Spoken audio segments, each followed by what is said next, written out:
Hey everyone, my name's Amanda and I'm the Fun Size Reader, and today I want to talk to you about Happy Place by Emily Henry, which is her newest release that just came out this month.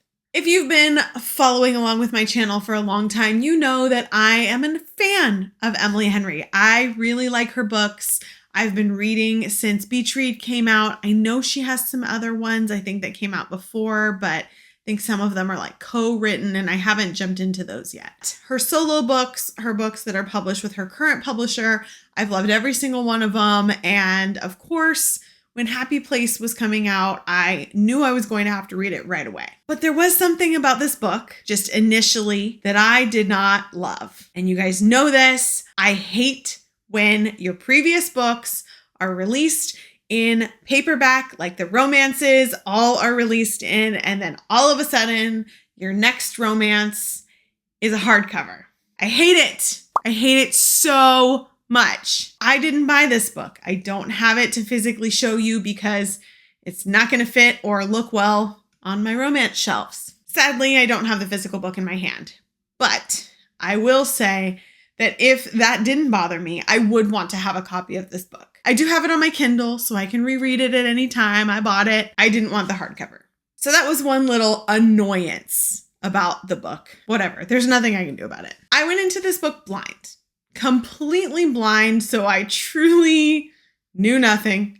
I just knew Emily Henry wrote it, and I knew it was coming out in May. Or April. I think it was the end of April, technically. But I read it in May, and I knew that it was going to be good because I've liked all of her others. I know a lot of people were not super fans of Book Lovers, but I still enjoyed it, so I went straight into this one. So what's Happy Place about? It's about a lot of things. But if I can give you kind of a little short synopsis, it is about a girl who has some college friends. They every year go back to this home in Maine for 1 week, and they kind of have these traditions that they do over and over and over again. And this year they find out is going to be the last year that they're going to be able to do this before the house is sold. It's no longer in one of the friends' families. They meet back there for one last time to relive all of these happy memories and be in their happy place. But the main character, Harriet, is having some issues with her former fiance, who is part of the friend group, but nobody in the group knows that they are no longer together. So this week is about to be torture. I'm keeping that synopsis short because I really liked going into this book not knowing anything. Like knowing that it was going to be a romance, okay, knowing it was about friends going on vacation, fine, whatever. But I don't think you should know anything else. I think that adds to the beauty of this book. Star rating. I gave this book 5 stars. I think this book deserved 5 stars. I understand why the publisher made the decision to put it in a hardcover. While romance was a large part of the book, there was so much that this book was about that was outside of the romance. It was a life book. It was a life stage book. And I feel like this book can hit so many people at different life stages. My sister texted me after I finished it and she was like, hey, everybody is freaking out over this Emily Henry book. Have you read it? And I said, I literally just finished it. She said, they're sobbing. And I said, I sobbed. I couldn't sleep one night. I woke up at like 4 a.m. and I had it on my Kindle. So I was reading it and I read probably 70% of the book before my household woke for the day. I couldn't stop. And I was sitting in my bed sobbing, reading this book because of the way Emily's descriptions were, because of the feelings that she invoked, because of the way that she connected to the reader. There's so many different characters and so many different life stages and changes and things that are going on with all of them that I do feel like there is someone in this book for everybody. It was hard to read because it was so emotional. And there were like bigger parts of this book that I also truly connected with for me. Literally for me, I just sat and I was like, I can't believe this book is saying these things right now because this is me. Like, this is how I feel. For me, it was a sob fest.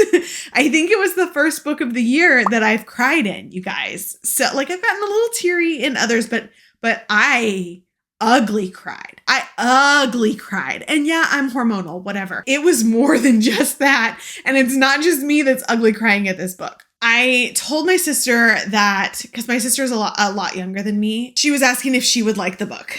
And I do believe that there is a wide age range of people who will enjoy this book. A lot of very, very young people, like high school, definitely not. It is explicit. There are adult scenes in that, so I don't recommend it to anyone under 18, but specifically people who have been through college, because that is what the friend group, that's kind of where they came from, have just graduated graduate school, things like that. There's a lot of those elements in the book. And so I think even if you had close-knit friends as kids and people have moved, like there's so many different pieces of it. And that I think that all of us of this like above 18 age range can relate on so many levels to this book. So yes, 5 stars, made me cry, made me sob, made me have all kinds of emotions, loved the romance. It is a second chance romance.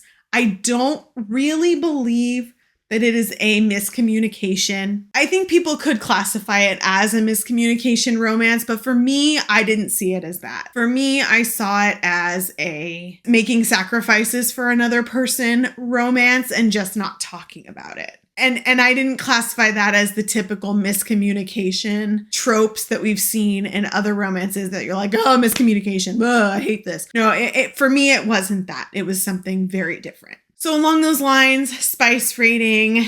This one for me, I think, is a soft 3. There were a lot of scenes that were lead up, and Emily Henry does a very good job at having the scenes be descriptive enough, but she does them in a more sophisticated way, if I can say that. Don't get me wrong, I'm all down for the not sophisticated way of the scenes too, but like, she does them in lesser words, lesser descriptions, but you still get the gist, and they're still adult scenes.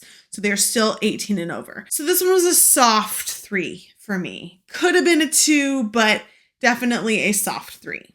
Overall, loved the book. When it comes out in paperback, I will probably buy a copy just to have it on my shelves. So good. I think so many people can relate to this book.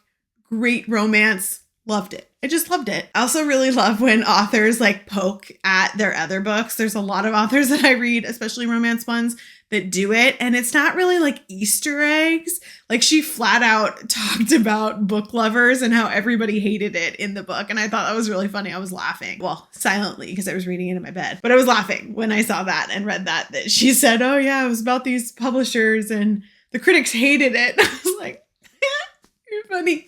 You're funny, because I liked it. Emily continues to remain an auto-buy author for me. I love her books. I would love to see them on screen. I think especially this one, because it has such a wide audience. And because it's probably going to make everyone cry.